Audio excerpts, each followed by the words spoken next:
अस्सलाम वालेकुम। पिछले वीडियोस में हमने कुछ एक्सरसाइजेस डिस्कस की। आज की वीडियो में हम न्यूरोकॉग्निटिव डिसऑर्डर यानी जहनी और असबी अमराज को डिस्कस करेंगे।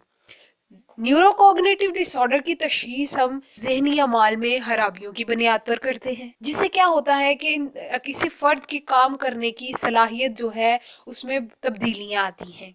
फिर ये जहनी अमाल कौन से हो सकते हैं, जैसे कि सोचने समझने की सलाहियत, हमारी याददाश्त या किसी चीज का इदराक करना। ये सारे जो अमाल है हमारा दिमाग कंट्रोल करता है। अगर दिमाग किसी वजह से काम करना छोड़ देता है, जैसे कि हादसात, बीमारियां या बहुत ज्यादा मंशियात यूज करने की वजह से दिमाग जो है वो डैमेज होना स्टार्ट हो जाता है, तो न्यूरोकॉग्निटिव डिसऑर्डर्स उभरते हैं। न्यूरोकॉग्निटिव डिसऑर्डर्स की जो वजूहात हैं वो बिल्कुल भी नफ्सियाती नहीं होती। इनकी वजूहात जो हैं वो जिस्मानी हैं या तिब्बी वजूहात हो सकती हैं। फिर वो लोग जिन्हें न्यूरोकॉग्निटिव डिसऑर्डर्स होते हैं वो टोटली किसी दूसरे पे इन्हिसार करते हैं। ना तो वो अच्छी तरह खा सकते हैं, ना वो टॉयलेट जा सकते हैं, ना ही वो अपने आप का ख्याल रख सकते हैं।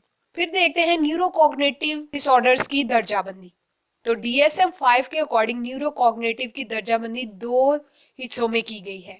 एक है डिलेरियम और फिर आता है डिमेंशिया। पहले हम डिस्कस करते हैं डिलेरियम को। डिलेरियम जो है वो लतीनी जबान के दो लफ्जों से निकला है। डी जिसका मतलब है फ्रॉम या मनजानिब, और दूसरा है लीरा। लीरा का मतलब होगा एक कितार में या लाइन में। तो इसका ओवरऑल मतलब देखें कि एक लाइन में चलना, जैसे कि इदराक है, जहनी अमाल है, किरदार है, एक लाइन में ये सारे फंक्शंस आ रहे हैं दिमाग के, और इन फंक्शंस में कुछ खराबियों की वजह से डिलेरियम जो है वो होता है। फिर डिलेरियम एक ऐसी शदीद जहनी बेतरतीबी होगी जिसमें एक जगह तवज्जो मरकूज कर पाना, बोलने में या माहौल से निस्बत रखने में बहुत ज्यादा मुश्किल का पेश आना। डिलेरियम में क्या होता है, जो फर्द है वो बिल्कुल भी जगह या किसी भी उसे टाइम का पता नहीं होता, वो माहौल से बिल्कुल अपनी निस्बत ही छोड़ देता है। फिर बहुत ज्यादा वहम उसे आते हैं, उसका इदराक जो है, इदराकी अमल भी बिल्कुल खराब हो जाता है। उसके बाद मोटर बिहेवियर, उनका काम करने की सलाहियत भी आहिस्ता आहिस्ता खत्म हो जाती है। अगर वो एक जगह बैठे हैं तो बैठे रह जाते हैं, या खड़े हैं तो खड़े रह जाते हैं। फिर देखें तो इनकी जो दिमागी हालत होती है वो लड़खड़ाती सी रहती है। या तो कभी वो बिल्कुल सही नजर आना शुरू हो जाते हैं, और कभी वो बिल्कुल बेतरतीबे से और आपे से बाहर हो जाते हैं। फिर कुछ इसकी वजूहात हैं डिलेरियम की, जैसे कि इस सर में चोट लगने की वजह से हो सकता है, या बहुत ज्यादा खून में शुगर लेवल का कम हो जाना। और इसकी एक वजह है कि कोई अगर इन्फेक्शन हो गया है, कोई जरासीम है उसने इन्फेक्ट किया है, उसकी वजह से भी ये होती है। बहुत ज्यादा मंशियात और शराब यूज करने की वजह से भी ये होती है। फिर एक वजह विटामिन बी का कम होना भी है। फिर दिमाग में जख्म लगने की वजह से भी होता है। बीमारियों की वजह से भी डिलेरियम होगा, जैसे कि जिगर की बीमारियां हैं और गुर्दे की बीमारियों की वजह से, क्योंकि इनकी वजह से दिमाग को खून जो है वो नहीं मिल पाता और दिमाग आहिस्ता आहिस्ता से खत्म होता जाता है। फिर आता है हमारे पास डिमेंशिया।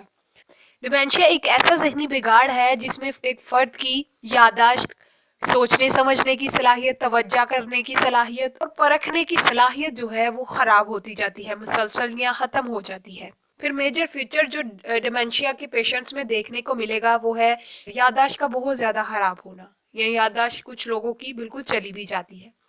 अब डिमेंशिया जो है वो देखा जाए तो बूढ़े हो जाते हैं, जैसे कि 80 साल के लोग जो हो जाते हैं उनमें होता है। इस लिहाज से फिर डिमेंशिया को दो हिस्सों में तकसीम किया गया है। जैसे कि अगर 65 साल से लोग ऊपर हैं, अगर उन्हें डिमेंशिया होता है तो उसे स्नेल डिमेंशिया कहेंगे। अगर वो 65 साल से नीचे हैं और पहले डिमेंशिया हो जाता है तो उसे प्री स्नेल डिमेंशिया कहेंगे। अब डिमेंशिया में क्या होता है कि जब जैसे जैसे इंसान की एज ज्यादा होती है तो जो फर्द का दिमाग है वो सिकुड़ना शुरू हो जाता है, जिसकी वजह से डिमेंशिया के होने के चांसेस बहुत ज्यादा होते हैं। फिर डिमेंशिया की वजह जो बनती है वो क्या है, एक बीमारी है जिसे अल्जाइमर डिजीज कहते हैं। अल्जाइमर डिजीज क्या है कि दिमाग की जो नसें हैं वो सिकुड़ना शुरू हो जाती हैं और वो बेतरतीब सी हो जाती हैं।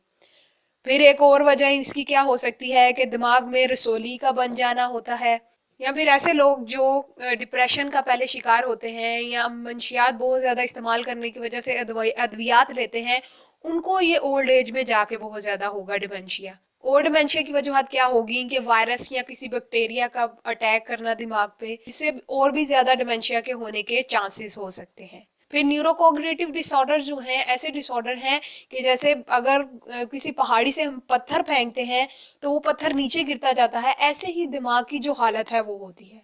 फिर इनको कंट्रोल करने के लिए कुछ अद्वियात दी जाती हैं और कुछ ऐसी थेरेपीज है वो इंशाल्लाह हम नेक्स्ट देखेंगे, वो की जाती हैं जिससे इनको कंट्रोल किया जा सकता, इनका इलाज किया जा सकता है। आज की वीडियो हमारी यहीं पर खत्म होती है। अगर आपको हमारी वीडियो पसंद आई हो, लाइक करें, शेयर करें और मजीद वीडियोस के लिए मेरे YouTube चैनल को सब्सक्राइब करें।